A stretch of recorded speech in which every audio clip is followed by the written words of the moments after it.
శ్రీమాత్రే నమః.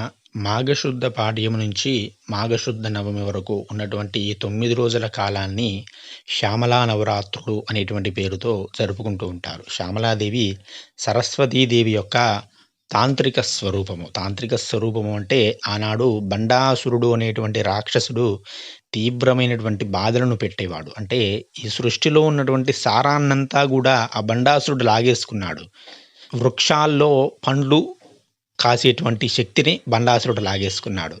స్త్రీలలో సంతానాన్ని కలిగేటువంటి శక్తిని బండాసురుడు లాగేసుకున్నాడు. పురుషుల్లో ఆ వీర్య పరాక్రమాలు అనేటువంటి శక్తిని ఆ బండాసురుడు లాగేసుకున్నాడు. కేవలం జడ పదార్థాలుగా ఒక రాయి ఏ విధంగానైతే ఉంటుందో ఆ విధంగా సమస్త సృష్టిని కూడా బండాసురుడు మార్చేశాడు. సృష్టిలో ఉన్నటువంటి ప్రతి వస్తువును కూడా సారహీనంగా మార్చేసినాడు. అది బండాసుర తత్వము అంటారు. బండాసురుడు అంటే ఏమి లేదు, మనలోని సారాన్నంతా కూడా తీసేసి పడేసేవాడనమాట బండాసురుడు అంటే. ఆ బండాసురుడు యొక్క బాధలు ఆ విధంగా ఉండి సృష్టినంతా కూడా నిర్వీర్యం చేసినప్పుడు దేవతలంతా కూడా ఒక గొప్ప హోమమును చేసి అందులో తమను తామే అర్పించేసుకున్నారు. హవిస్సులాగా మొత్తం ఆ నిర్వీర్యమైనటువంటి శరీరాలనే హవిస్సులాగా అర్పించినారు. ఆ గొప్ప హోమకుండము నుంచే లలితాపరాభట్టారికాదేవి ఆవిర్భవించడం జరిగింది. ఆ తర్వాత మళ్ళీ ఆ లలితాపరాభట్టారికాదేవి నూతనోత్తేజంతో నూతన శక్తితో ఈ సమస్త సృష్టిని కూడా మళ్ళీ పునర్నిర్మించడం జరిగినది. అప్పుడే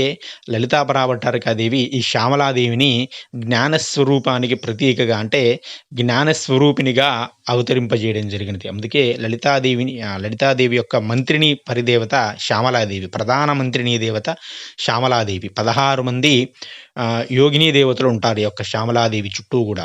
విశుక్రుడు అనేటువంటి రాక్షసుడిని సంహరించినటువంటి దేవతల్లో వారాహి, శ్యామలా రూపాలు అనేవి ప్రధానమైనవిగా లలితా సహస్రనామంలో కూడా మనం చూస్తూ ఉంటాం. లలితా సహస్రనామంలో శ్యామాభావదనద్వయ అని విశేషంగా లలితా సహస్రనామంలో 2-3 చోట్ల ఈ శ్యామలాదేవి గురించి వివరించడం జరుగుతున్నది. అమ్మవారి యొక్క కుడివైపు శ్యామలాదేవి, ఎడమవైపు వారాహిదేవి అనేవారు ఉంటారు. అమ్మవారు ఆమె అనామిక ఉంగరమును అంటే ఉంగరమును రాజముద్రను శ్యామలాదేవికి ఇచ్చి అలంకరించి ఆమెను రాజప్రతినిధిగా రాజ్యభారమంతా అప్పగించింది అని మనకు లలితోపాఖ్యానము వివరిస్తుంది. అందుకే ఈ అమ్మవారిని రాజశ్యామలాదేవి అని కూడా చెప్తూ ఉంటారు. అంటే రాజశ్యామల అంటే కేవలం తాను మొత్తం పరిపాలనా బాధ్యతను ప్రధానమంత్రిని దేవిగా ఇచ్చి పరిపాలనా బాధ్యతను మొత్తం రాజశ్యామలాదేవికే ఇచ్చినది కాబట్టి ఆమెను మంత్రిని దేవతగా చెబుతూ ఉంటారు. ఈ శ్యామలాదేవిని ఉపాసించిన వారికి విద్యలో విశేషమైనటువంటి లాభం వస్తుంది. శ్యామలాదేవిని ఉపాసన అనేది చాలా క్లిష్టమైనటువంటి ఉపాసన. దశమహావిద్యలలో ఒక ఉపాసనగా శ్యామలా ఉపాసన అనేది చెబుతూ ఉంటారు. దశమహావిద్యలలో ఒక విద్యే మాతంగి, మాతంగముని కుమార్తె కాబట్టి మాతంగి అని, రాజమాతంగి అని, రాజశ్యామల అనేటువంటి పేర్లు కూడా అమ్మవారికి ఉన్నాయి. దశమహావిద్యల ప్రత్యేకత ఏమిటంటే ఒక విద్యను ఉపాసిస్తే మిగతా 9 విద్యలు కూడా మనకు వస్తాయన్నమాట. ఒక విద్యను శ్రద్ధగా రాజశ్యామలాదేవిని మనం శ్రద్ధగా రాజశ్యామలా విద్యను ఉపాసిస్తే మిగతా 9 దేవతా అనుగ్రహములు కూడా మనకు లభించడం జరుగుతున్నది. శ్రీ విద్యా ఉపాసన తర్వాత దశమహావిద్య ఉపాసన అనేది అంతటి శక్తిని సంతరించుకోవడం జరిగినది. సాధారణంగా మంత్రోపదేశం ఉన్నవారు తాంత్రికులు ఈ యొక్క శ్యామలా నవరాత్రులను విశేషంగా జరుపుకుంటూ ఉంటారు. కానీ సామాన్యులైనటువంటి వారు, సామాన్య జనులు, ఉపదేశం లేని వారి యొక్క శ్యామలా నవరాత్రులు జరుపుకోవచ్చా అంటే జరుపుకోవచ్చు. ఏ విధంగా అంటే సాత్వికమైనటువంటి విధానంలో దీన్ని జరుపుకోవచ్చు. ఏ విధంగా లలితాపరాభట్టారికాదేవి యొక్క చిత్రపటమును పెట్టాలి. ఎందుకంటే అందులో చెప్పుకున్నాం కదా, శ్యామలాదేవి, వారాహిదేవి అందరూ ఉంటారని.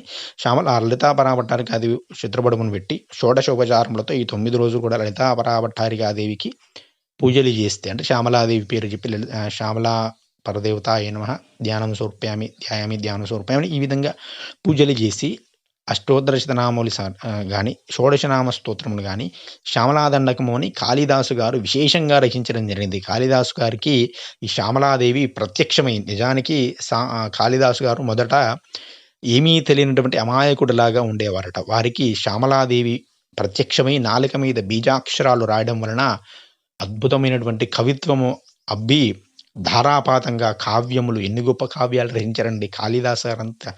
గొప్ప కవి ఎవరు లేరు. కవిత్వము అని చెప్పాలంటే కాళిదాస్ గారు చెబుతారు. అటువంటి స్థితికి వారిని చేర్చినదనమాట ఆ శ్యామలాదేవి యొక్క అనుగ్రహము. కాబట్టి శ్యామలాదేవి అనుగ్రహము లభించినట్టు విశేషమైనటువంటి విశేషం అందులో కూడా అన్నిటిలో కూడా ఉన్నతమైనటువంటి స్థితి అనేది లభిస్తుంది. కాబట్టి విశేషంగా శ్యామలాదేవి అష్టోత్తరములు గాని, షోడశనామములు గాని ఏదైనా కూడా పారాయణ చేయవచ్చు. ఇప్పుడు ఈ వీడియోలో శ్యామలా స్తుతి అని ఒక 4 శ్లోకములు ఉంటాయి. వీటిని నిత్యము కూడా పారాయణ చేస్తే అమ్మవారి యొక్క అనుగ్రహం అత్యంత విశిష్టంగా, అతి శీఘ్రంగా లభిస్తుంది. కాబట్టి వీటినైనా కూడా పారాయణ చేసుకునేటువంటి ప్రయత్నం చేయండి. వాటిని మీకు ఒకసారి వినిపిస్తాను ఇప్పుడు.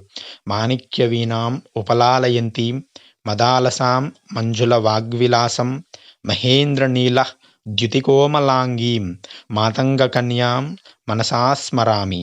చతుర్భుజే చంద్రకళావతంసే కుచోన్నతే కుంకుమ రాఘశోనే పుండ్రేక్షు పాశాంకుశ పుష్పబాణహస్తే నమస్తే జగతేకమాతః.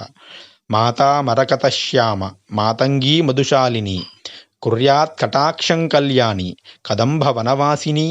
జయ మాతంగతనయే జయ నీలోత్పలద్యుతే జయ సంగీతరసికే జయ లీలాశుకప్రియే. శ్రీస్వయం సర్వతీర్థాత్మికే సర్వమంత్రాత్మికే సర్వతంత్రాత్మికే సర్వముద్రాత్మికే సర్వశక్త్యాత్మికే సర్వవర్ణాత్మికే సర్వరూపే జగన్మాతృకే పాహిమాం పాహిమాం పాహిమాం పాహి. ఇది శ్రీ శ్యామలా స్తుతి సంపూర్ణం. ఇది శ్యామలాదేవి యొక్క విశేషమైనటువంటి స్తుతి. దీనిని నిత్యము పారాయణ చేసిన వారికి అమ్మవారి యొక్క సంపూర్ణమైనటువంటి అనుగ్రహము లభించడం జరుగుతుంది.